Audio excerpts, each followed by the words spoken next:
कैसे हैं सभी छात्र और छात्राएं? अच्छे हैं। चलिए, आप सब स्वस्थ रहे, अच्छे रहे, हमारी यही मनोकामना है। और आप लोगों का पीसीएसजे की तैयारी कैसी चल रही है, एपीयू की तैयारी कैसी चल रही है? चलिए, बहुत अच्छी बात है। आप सब हमेशा कंटिन्यूटी के साथ तैयारी करें और आगे बढ़े। और बाकी आपकी टेस्ट सीरीज एक हफ्ते में कंटिन्यूटी के साथ आपको उपलब्ध कराई जा रही है। तो आज हमारा जो टेस्ट है वो टेस्ट नंबर 12 है और भारतीय साक्ष्य अधिनियम IEA 1872, ठीक है। इससे ही हम आज 20 क्वेश्चन जो इंपॉर्टेंट है वो लेकर आए हैं आप लोगों के लिए। आप लोग कंटिन्यूटी के साथ जुड़िएगा और ज्यादा से ज्यादा लोगों को जोड़ने का प्रयास करिएगा। और अगर आप जनरल स्टडी की class live offline online class करना चाहते हो, लाइव क्लास लेना चाहते हो, तो विन आईएएस कैंपस का ऐप डाउनलोड कर लीजिएगा प्ले स्टोर से जाकर। वहां आपको डेमो के लिए क्लास भी पड़ी हुई है जनरल स्टडी की, और आपके टेस्ट भी पड़े हुए हैं। वहां सब फैसिलिटी आप लोगों के लिए अवेलेबल है। तो आप लोग लाइव क्लास भी ले सकते हैं, ऑनलाइन क्लास भी घर बैठे ले सकते हैं। तो आइए देखते हैं। पहला क्वेश्चन है हमारा, भारतीय साक्ष्य अधिनियम 1872 के अंतर्गत न्यायिक अवेक्षा शब्दावली से क्या अभिप्राय है? भारतीय साक्ष्य अधिनियम 1872 के अंतर्गत न्यायिक जो अवेक्षा शब्दावली है वो किस चीज के लिए प्रयोग होती है? ए, न्यायालय द्वारा दिया गया नोटिस। बी, किसी बात को बिना सबूत के अस्तित्व में मानना। सी, साक्ष्य की अपेक्षा करना। बताइए इसका क्या आंसर है?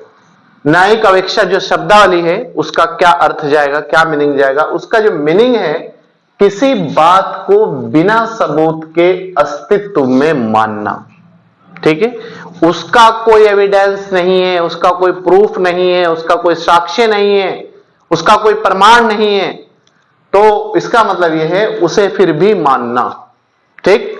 तो इसे कहते हैं बी आंसर हो जाएगा हमारा, ठीक है। तो न्यायिक अवेक्षा जो शब्दावली है बिना सबूत के अस्तित्व में मानना। क्लियर?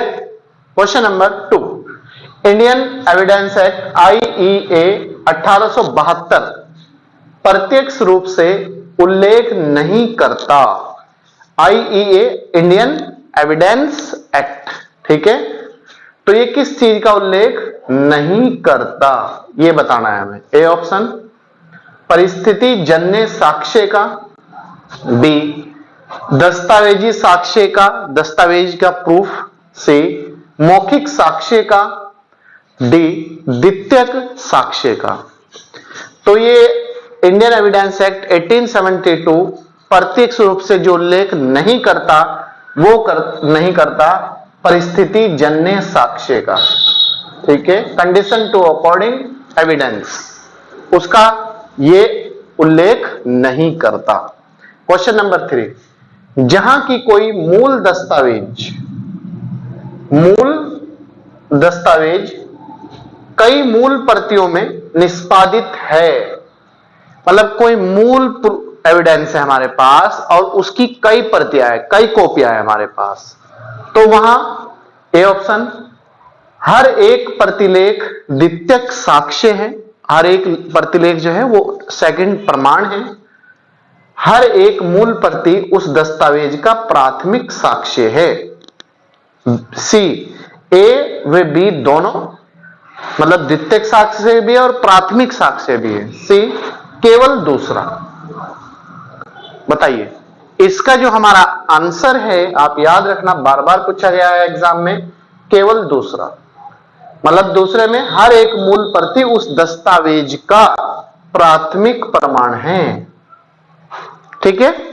इसके बाद question number 4, Indian Evidence Act 1872 के अंतर्गत न्यायालय के निरीक्षण के लिए, मतलब न्यायालय के निरीक्षण के लिए प्रस्तुत किया गया इलेक्ट्रॉनिक अभिलेख है,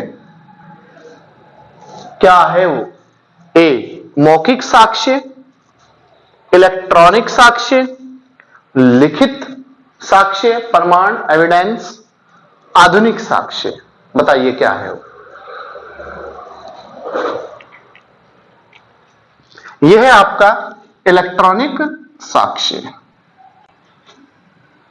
ठीक है। क्वेश्चन नंबर 5, इलेक्ट्रॉनिक अभिलेख की अंतर्वस्तु, इंडियन एविडेंस एक्ट 1872, अंतर्वस्तु याद रखना, अभिलेख की अंतर्वस्तु 1872 की किस धारा के प्रावधानों के अनुसार साबित की जा सकती है? किस धारा के प्रावधान के अनुसार साबित की जा सकती है? ए, धारा 65 सी के, धारा 65 बी के, धारा 66 बी के। तो बताइए इलेक्ट्रॉनिक अभिलेख के अंतर्वस्तु IEA 1872 किस धारा के प्रावधान के अनुसार साबित की जा सकती है? यह की जा सकती है धारा 65 बी के अनुसार। ठीक है, कोई doubt? Very good. Question number 6, Indian Evidence Act 1872 की धारा 85 के अंतर्गत न्यायालय द्वारा किस प्रकार के करार की उपधारणा की जा सकती है? याद रखना, इंडियन एविडेंस एक्ट 1872 की धारा 85 के अंतर्गत न्यायालय द्वारा किस प्रकार के करार की उपधारणा की जा सकती है? ए, लिखित करार के, मौखिक करार की, या फिर इलेक्ट्रॉनिक करार की। इसमें न्यायालय जो उपधारणा कर सकता है वो कर सकता है इलेक्ट्रॉनिक करार की। C answer. ठीक है, कोई दिक्कत? Very good. Question number 7, Indian Evidence Act 1872 के अंतर्गत कितने वर्ष पुराने इलेक्ट्रॉनिक अभिलेख पर डिजिटल हस्ताक्षर की वैधता के बारे में न्यायालय उपधारणा कर सकता है? कितने साल पुराने डिजिटल हस्ताक्षर पर न्यायालय कोई भी एक्शन ले सकता है? 30 वर्ष पुराने, 5 वर्ष पुराने, या 15 वर्ष पुराने? बताइए। Very good. इसमें जो है उपधारणा जो कर सकता है वो है बी आंसर, 5 वर्ष पुराने। ठीक, कोई दिक्कत? Very good.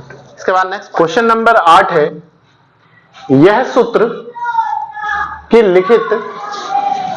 लिखित दस्तावेज को लिखित द्वारा ही साबित किया जाना चाहिए। मतलब यह प्रमाण कि कोई अगर लिखित दस्तावेज है तो उसे लिखित प्रमाण द्वारा ही साबित किया जाना चाहिए। इंडियन एविडेंस एक्ट 1872 की किस धारा में उल्लेख किया गया है? समझ रहे हो? यह सूत्र की लिखित दस्तावेज को लिखित द्वारा ही साबित किया जाना चाहिए।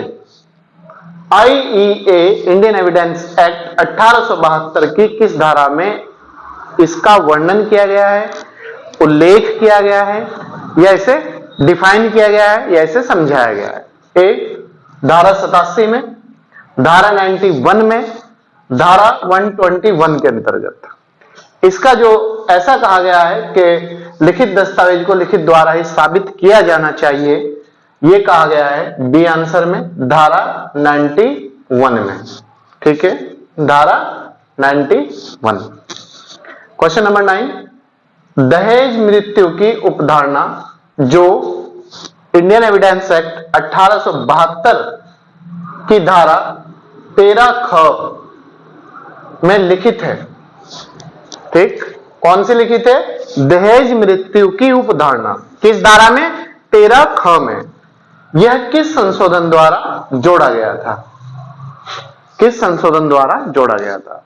ए, 1983, 1986, 1988, 1999? बताइए। यह जोड़ा गया था 1988। C answer. Clear? Question number 10, किसी व्यक्ति के विरुद्ध आपराधिक कार्रवाई में व्यक्ति का पति या पत्नी क्या, एक बार फिर देख लीजिएगा, किसी व्यक्ति के विरुद्ध अगर कोई आपराधिक कार्रवाई होती है तो उसमें व्यक्ति का पति या पत्नी, हस्बैंड वाइफ दोनों क्या सक्षम साक्षी होंगे, मतलब वो खुद गवाही दे सकते हैं, सक्षम मतलब योग्य होंगे, उनकी गवाही मानी जाएगी। अक्षम साक्षी होंगे, उनकी गवाही मानी नहीं जाएगी। अक्षम का मतलब वो गवाही नहीं दे सकते। सी, ए व बी दोनों, मतलब अक्षम भी और सक्षम भी। बताइए, इसका हमारा आंसर है ए।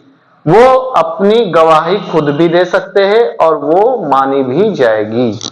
ठीक है, वो प्रूफ भी होगा, वो एविडेंस भी होगा, वो प्रमाण भी होगा, वो खुद गवाही भी दे सकते हैं। Question number 11, Indian Evidence Act 1872 के अंतर्गत लोक कल्याण की भावना सर्वोच्च विधि है। इंडियन एविडेंस एक्ट 1872 के अंतर्गत लोक कल्याण की भावना सर्वोच्च विधि है। किससे संबंधित है, मतलब ये किस धारा में कहा गया है कि लोक कल्याण की भावना अपने आप में एक सर्वोच्च कानून है, विधि है। ए, धारा 121, धारा 122, धारा 123, धारा 124। बताइए, वेरी गुड, ये कहा गया है धारा 123 में। इसके बाद नेक्स्ट क्वेश्चन है हमारा, आईईए इंडियन एविडेंस एक्ट 1872 की कौन सी धारा आपराधिक मामलों से संबंधित नहीं है? 1872 के इंडियन एविडेंस एक्ट की कौन सी धारा आपराधिक मामलों से संबंधित नहीं है? नहीं याद रखना, नहीं है आपराधिक मामलों से। ए, धारा 27, धारा 53, धारा 23। बताइए कौन सी धारा आपराधिक मामलों से संबंधित नहीं है? ये नहीं है धारा 23। ठीक है, धारा 23 आपराधिक मामलों से संबंधित नहीं है। Question number 13, Indian Evidence Act 1872 में उस विषय से संबंधित पर्सन जो कि वाद या कार्रवाई में सुसंगत नहीं है पूछे जा सकते हैं।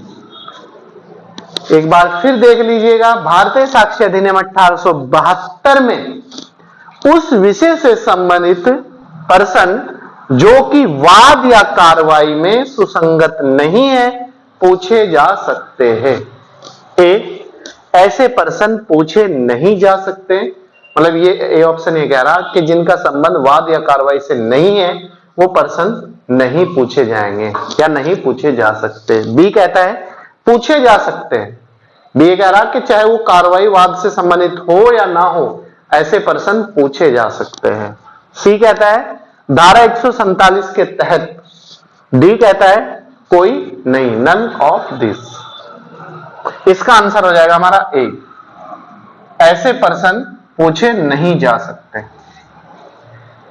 तो याद रखना, भारतीय साक्ष्य अधिनियम 1872 ये कहता है कि जिन चीजों का संबंध वाद या कार्रवाई से नहीं है वो ऐसे पर्सन पूछे नहीं जा सकते। Question number 14, Indian Evidence Act 1872 लिखा गया था, मतलब ये किसके द्वारा लिखा गया था? क्वेश्चन ये है भारतीय साक्ष्य अधिनियम 1872 किसके द्वारा लिखा गया था? लॉर्ड मैकाले द्वारा, B Sir James F Stephen द्वारा, हक्सले द्वारा। बताइए किसके द्वारा लिखा गया था? तीन ऑप्शन है आपको, तीनों में से एक आपको चॉइस करना है, एक बताना है। यह लिखा गया था सर जेम्स एफ स्टेफन द्वारा। बी आंसर हो जाएगा। ठीक है, इंडियन एविडेंस एक्ट 1872 में कुल कितनी धाराएं हैं? इंडियन एविडेंस एक्ट 1872 में कुल कितनी धाराएं हैं? 180 धारा, 170 धारा, 167 धारा। बताइए कुल कितनी धारा है? इसमें जो धारा है 1872 में वो 167 धारा है कुल। सी आंसर है हमारा। ठीक है, कितनी धारा है? 167।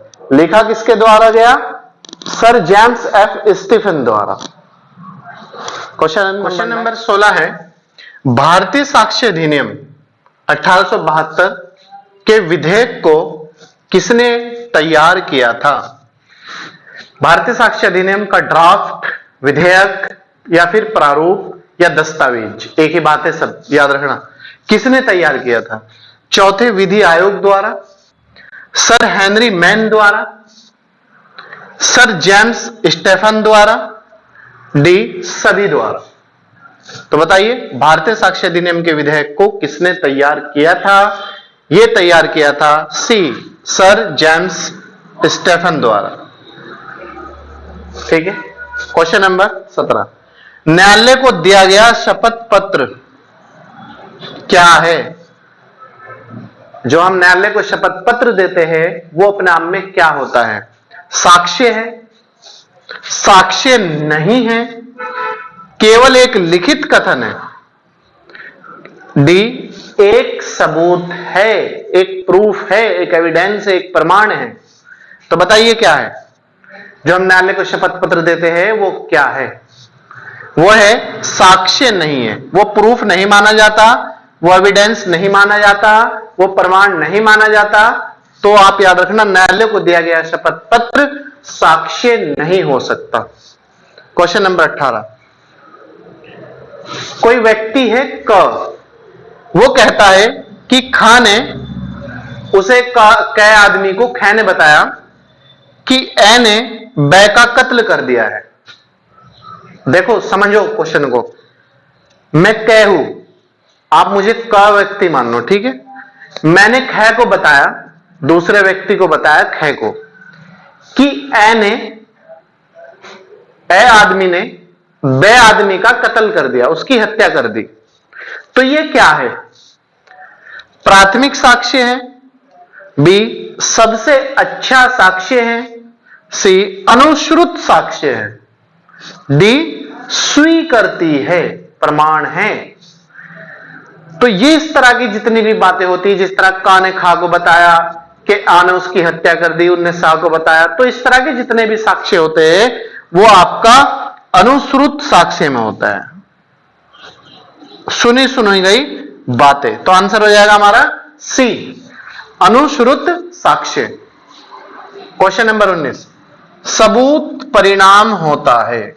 सबूत जो है, जो एविडेंस है, वो किस चीज का प्रमाण होता है? जांच का, साक्ष्य का, कथन का या फिर अन्वेषण का? बताइए, सबूत किस चीज का प्रमाण होता है? वो होता है साक्ष्य का, एविडेंस का, प्रूफ का। ठीक है, तो बी आंसर है हमारा। कोई doubt? Very good. Question number 20 और लास्ट क्वेश्चन है आज के टेस्ट का, आप याद रखना। साक्ष्य से अभिप्राय है और उसमें शामिल है, मतलब जो साक्ष्य है उससे क्या समझते हैं हम, उसका क्या अभिप्राय है और उसमें कौन सी चीजें शामिल है, कौन सी नहीं है। ए, केवल मौखिक साक्ष्य, केवल दस्तावेजी साक्ष्य, मौखिक एवं दस्तावेजी दोनों साक्ष्य, या फिर नन ऑफ दीज, कोई नहीं। इसमें जो शामिल है वो है मौखिक भी और दस्तावेजी भी, दोनों, लिखित भी और मौखिक भी कह सकते हैं आप। तो आंसर हमारा सी हो जाएगा। ठीक है, कोई दिक्कत? चलिए, मैं आपका अपना टीचर गुलशेर गौड़, आज मैं आप लोगों के लिए ये लेकर आया था टेस्ट। आप हमें कमेंट बॉक्स में ये भी बताएं कि आप लोगों को हमारा जो एवरी शनिवार में आपको टेस्ट हम दे रहे हैं वो आपको कैसा लग रहा है, आपकी तैयारी इसके माध्यम से आगे बढ़ रही है, आपको इससे कुछ फायदा मिल रहा है, नहीं मिल रहा है, आप हमें कमेंट बॉक्स में जरूर कमेंट करके बताएं। और इसके अलावा हम आप लोगों के लिए और क्या बेहतर कर सकते हैं, ये भी आप हमें अपना सुझाव दें। और अगर आपको ऑनलाइन क्लास लेनी है जनरल स्टडी की, तो आप विन आईज कैंपस का ऐप डाउनलोड कर लीजिएगा, वहां से आप ऑनलाइन क्लास ले सकते हैं और ऑफलाइन भी क्लास ले सकते हैं। अगर आप रुड़की क्षेत्र के आसपास से हो तो आप ऑफलाइन भी आके क्लास ले सकते हैं। आप लोगों का स्वागत है, वेलकम है, हार्दिक अभिनंदन है, मोस्ट वेलकम है। तो अगर आप हमारे यूट्यूब चैनल पर नए हैं तो सब्सक्राइब कर लीजिएगा, लाइक और शेयर जरूर कीजिएगा। अगर पुराने हैं तो कंटिन्यूटी के साथ बने रहिएगा और ज्यादा से ज्यादा लोगों को जोड़ने का प्रयास करिएगा। चलिए, थैंक यू।